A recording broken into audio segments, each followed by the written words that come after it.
Kembali kepada pembelajaran kita di sini, tema kita itu tentang disiplin positif. Jadi pembiasaan itu dibiasakan dulu mulai dari diri kita ya.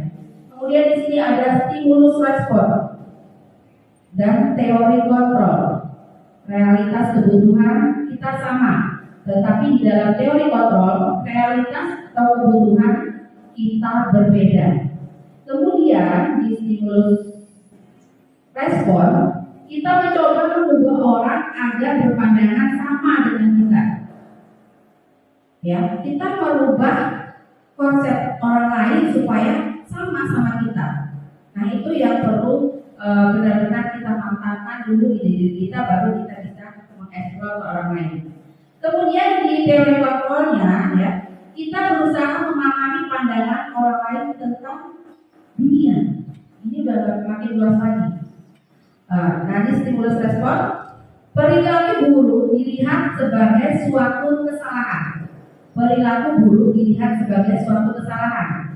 Kemudian di teori kontrol, semua perilaku memiliki tujuan. Nah, itulah perbedaannya ya.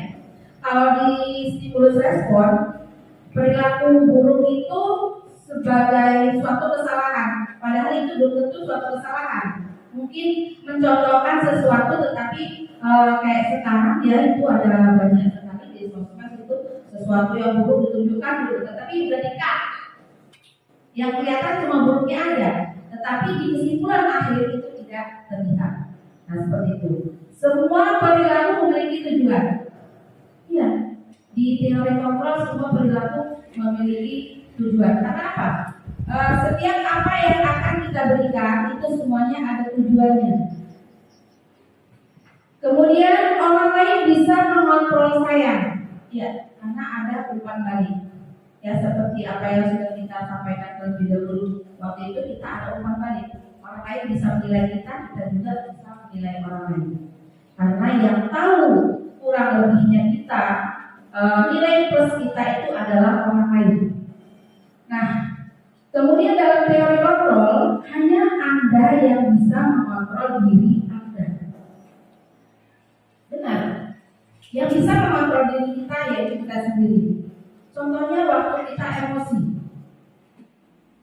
Ya, sebelum kita belajar kurikulum merdeka, kita mungkin tidak bisa mengontrol emosi dalam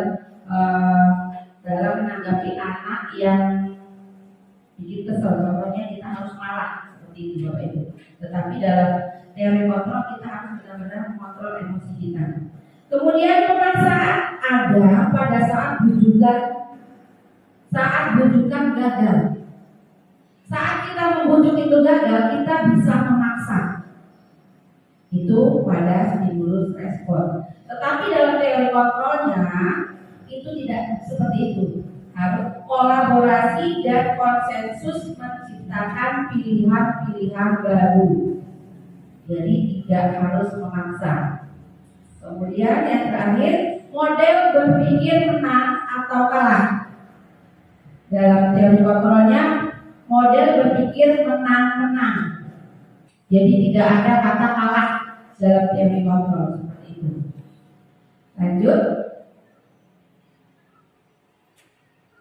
Ya, di sini kita lanjut dengan makna kata disiplin.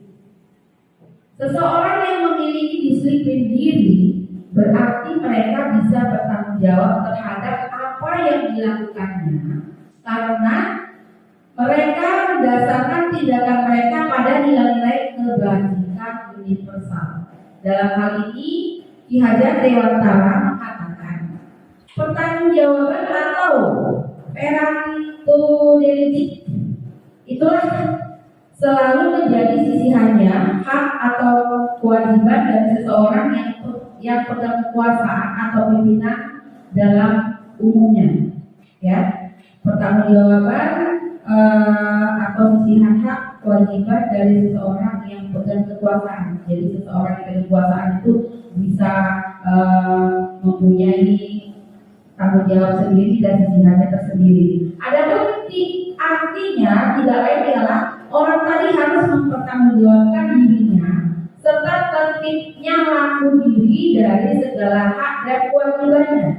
Ya, setiap orang itu berhak bertanggung jawab atas kewajibannya sendiri. Itu menurut Ki Hajar Dewantara.